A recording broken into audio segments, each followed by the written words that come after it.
नमस्कार दोस्तों, स्वागत है आपका आरबी स्टडी के एक नए वीडियो में। तो आइए दोस्तों, अभी जानते हैं अपने लोग बीटीएससी एएनएम जो अभी वैकेंसी है उसके रिगार्डिंग क्या कुछ नया अपडेट निकल के आ रहा है उसके बारे में जानते हैं।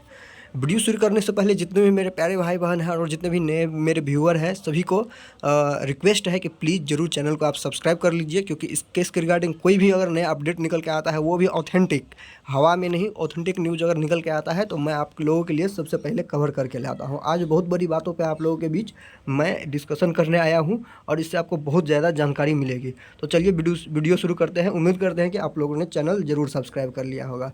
तो चलिए मेरे प्यारे भाई बहन सब, जितने भी मेरे नए व्यूअर हैं, आप लोगों को बताते हैं कुछ नया। आज बीटीएससी एएनएम केस में क्या कुछ चल रहा है और क्या अफवाहें जो है यहाँ पे फैलाई जा रही है। देखिए दोस्तों, क्या है सच, जानिए बीटीएससी एएनएम केस में। मेरा आपको पता है कि मेरे थंबनेल पे जो लिखा रहता है मैं उस सब का मतलब बताता हूँ, ऐसे ही मैं नहीं लिख देता हूँ, ये आपको पता है।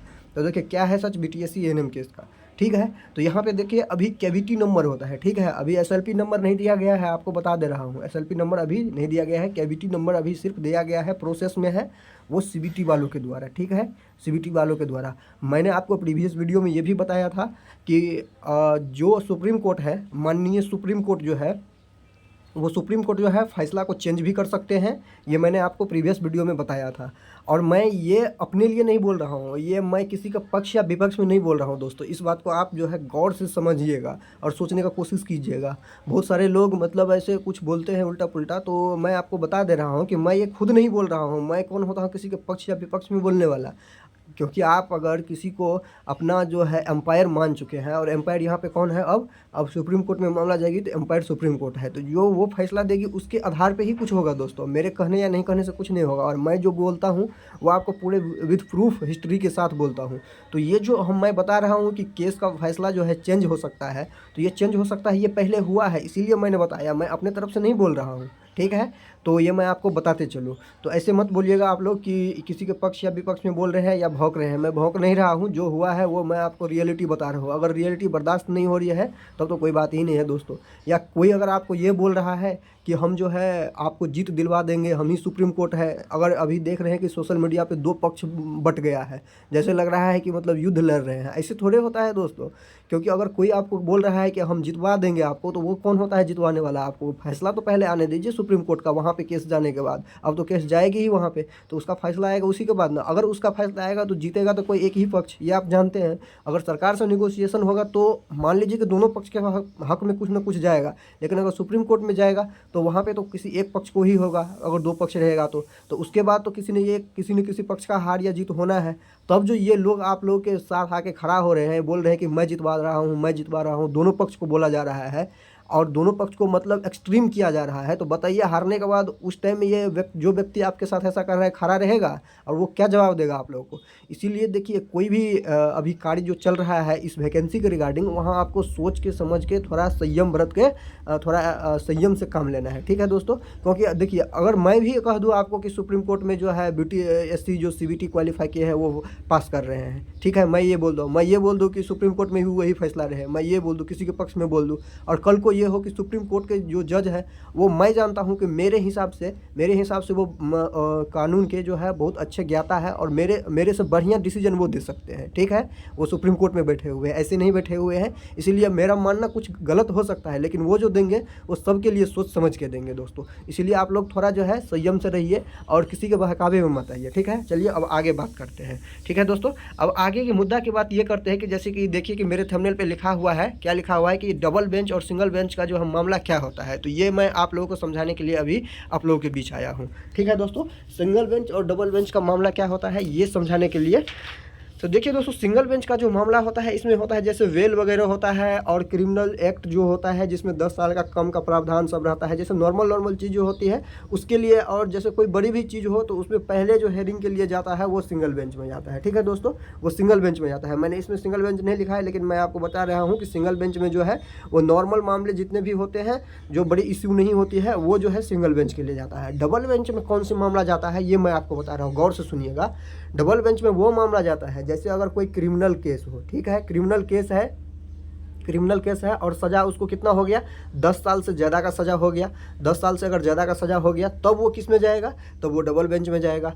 या अगर सरकार कोई नियम ला रही है ये ज़रूरी नहीं कि नौकरी के लिए ही नियम ला रही है, कोई भी नया नियम ला रही है, इन्वायरमेंट के रिगार्डिंग कोई नियम ला रही है, रोड सेफ्टी के रिगार्डिंग कोई नियम ला रही है। तो इस हिसाब से अगर कोई नया नियम ला रही है सरकार और उसमें अगर जनता को कन्वीनियंट नहीं है जनता, तो उसके खिलाफ अगर जाके अगर किसी को अपील दायर करना है तो उसका जो सुनवाई है आपको कहाँ मिलेगा, वो डबल बेंच में मिलेगा। इसीलिए आपने देखा कि इसमें भी नियम चेंज करने का प्रावधान था, बीटीएससी एएनएम केस में भी नियम चेंज करने का प्रावधान था, इसीलिए आपको डबल बेंच में इसका जो है सुनवाई देखने के लिए मिला। ये सिर्फ यही ठो नियम चेंज करने का बात नहीं है, जितना भी नियम अगर सरकार लाती है अगर उससे किसी को परेशानी होता है तो वो डबल बेंच में जाकर उसके लिए जो है फाइल कर सकता है, केस फाइल कर सकता है, क्या कहते हैं एएलपी फाइल कर सकता है। ये आप जान गए।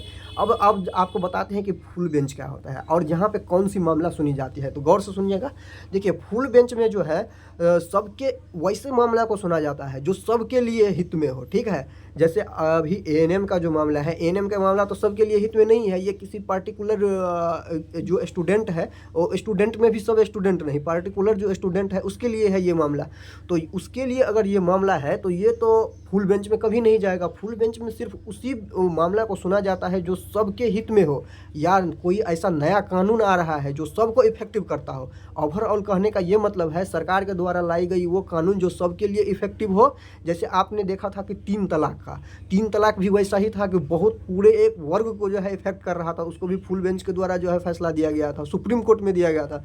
यहाँ पे तो हाई कोर्ट का बात चल रहा है। तो बात यही है दोस्तों कि जो पूरे एकदम पूरे सिस्टम को इफेक्ट करता है, पूरे जितने भी लोग हैं उनको इफेक्ट करता है, वैसे ही नियम को यहाँ पे फुल बेंच में सुना जाता है। ठीक है दोस्तों, जो सबके लिए हित में हो या कोई स्पेशल नियम या कानून लाया जाता है तब उसको जो है फुल बेंच में सुना जाता है। तो ये आप जो यहाँ पे बोल रहा है अगर कोई कि full bench full bench full bench, तो यहाँ पे तो मेरे हिसाब से लग रहा है कि फुल बेंच में यहाँ जाने का कोई अर्थ नहीं बनता है। तो फुल बेंच में तो जाया नहीं जा सकता है, क्योंकि ये तो किसी पार्टिकुलर पूरे जितना भी सिस्टम है, जितना भी यहाँ पे लोग हैं सबको इफेक्ट नहीं कर रहा है, कोई स्पेशल कानून तो नहीं है ये, ठीक है, जो सबको इफेक्ट करता हो। तो फुल बेंच में जाने का कम हुआ है, तो उम्मीद क्या बचती है यहाँ पे, तो उम्मीद सिर्फ यही बचती है एसएलपी।